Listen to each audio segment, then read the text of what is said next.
Hey, you're listening to Don't Mix In. I'm Dr. Vivian Rodriguez, an educational psychologist, blogger, educator, and coach who loves to talk about style, life, creating, and mental health. Okay, so I started this podcast to create a space to talk about style and substance, to talk about the complexities of being a woman who's authentic and thriving. All right, let's get into it.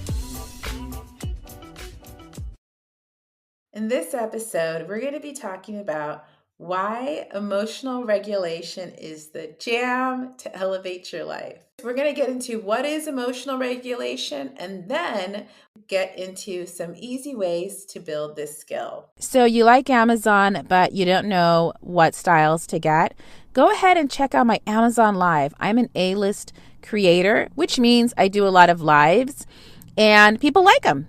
So go ahead and head over to the show notes for this episode to go and join the live. And don't forget to follow me on Amazon. And then keep in mind, as an Amazon associate, I do earn from qualified purchases, and all opinions are my own. And I'll see you guys around.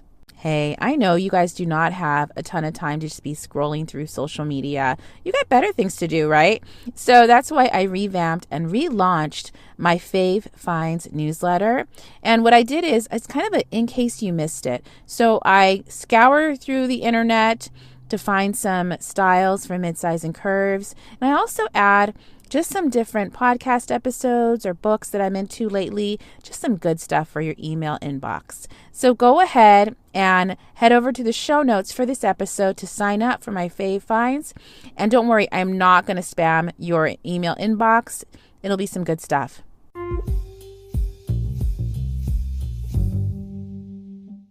First, let's clarify what is emotional regulation.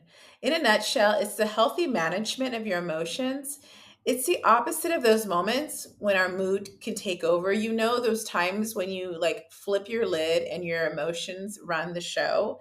And then you may regret what you said or what you did in those moments. So here's the thing, you can stop that train by emotionally regulating. This is one of the consistent themes I've noticed throughout my work as an educational psychologist. So I've worked in schools for over 2 decades, and this is what I've noticed has been the game changer for students and for adults, is just knowing how to emotionally regulate. All right, so we're first going to get into why you want to learn how to emotionally regulate and why I say it's the jam, and then we'll get into how do you do it. You want to be able to communicate with clarity of thought, and that is what being able to emotionally regulate will let you do. So when we're in the middle of intense emotions, communicating effectively can be really tough. For example, you may just share your feelings without considering how your message will be received. You know how it is when you're just really overwhelmed and you have intense emotions, you just say whatever and you're very unfiltered. That rarely works. In contrast, emotional regulation allows you to manage your emotions. It allows you to manage your emotions and communicate your perspective and feelings. And it also can help you do that clearly and concisely. It's just kind of allowing you to pause for a second to really think about what you want to say, think through your message. Number 2, emotional regulation leads to better decision making. So next thing we want to talk about is, you want to take a moment to think about the infinite number of decisions you make every day. So really think about it. How many decisions you have to make every day? It's crazy, right? And some of these choices can have a long-term impact. However, when you're escalated and in an emotional state, your ability to make rational decisions is impaired. In contrast, if you're able to manage yourself through emotional regulation, it helps you remain steady and level-headed. You end up making better decisions as a result. Like, for instance, it allows you to pause before problem solving and think through the situation. It's good stuff, right?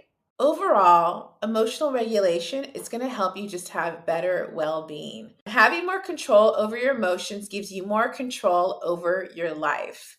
Just repeat that for a second. The more you can control your emotions, the more control you'll have over your life.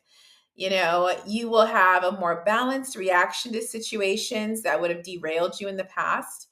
Therefore, emotional regulation leads to reduced stress levels and overall improved physical health. Okay, so I think that all of these reasons I probably have convinced you that emotional regulation is the jam and it's something that you want to focus on getting better at.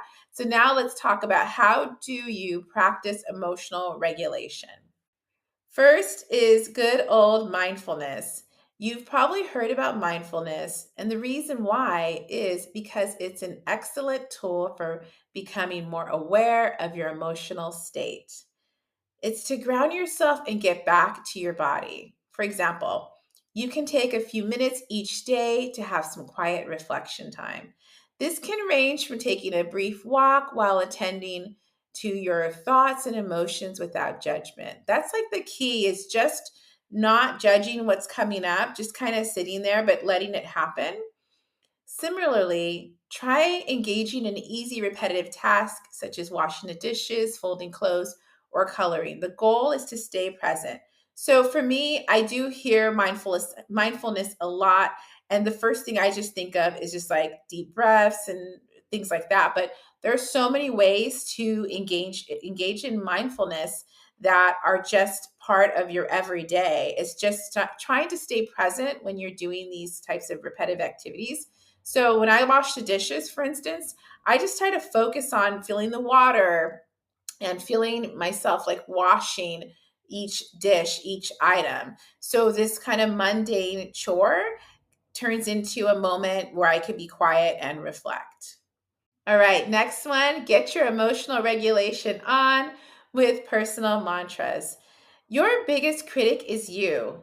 Therefore, when a wave of strong emotions comes in, using a personal mantra can calm you down. So, for instance, have a bank of positive self talk statements that you can employ when you need some emotional regulation. These statements will anchor you through emotion provoking situations.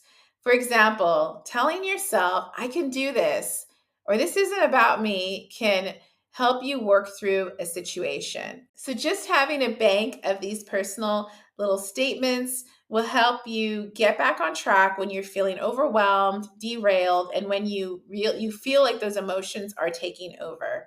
Next, incorporate stress reducing activities into your lifestyle. So, for example, exercise, reading, cooking, or time with positive connections can help control stress. You got to think about whatever is going to work for you. The lower your stress level is, the easier it is to practice emotional regulation. So, really think about that.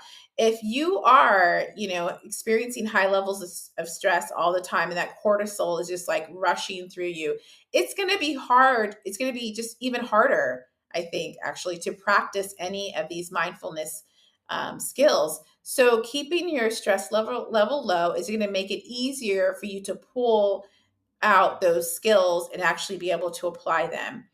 Moreover, you're just going to feel more balanced when you develop routines and rituals that will fill your cup. Because you guys know that the depleted person helps no one, especially not going to be able to help yourself. So the more you can kind of manage that stress, the more able to, you're going to be able to keep a homeostasis and stay balanced. To wrap up, emotional regulation is the jam. It will boost your ability to communicate, make better decisions, and improve your overall functioning. Activities such as mindfulness, using personal mantras, and engaging in stress reducing activities will jumpstart your ability to emotionally regulate. And by doing this, you will take your life to the next level. Like what you're hearing? Go ahead and subscribe, rate, and review the podcast. You can also share the podcast on Instagram and tag me at Live by Viv. As far as my music, it's The Croft by Joachim Karud. And everything we talked about in this episode can be found in the show notes on livebyviv.com. Okay, and remember, don't mix in because you don't need to.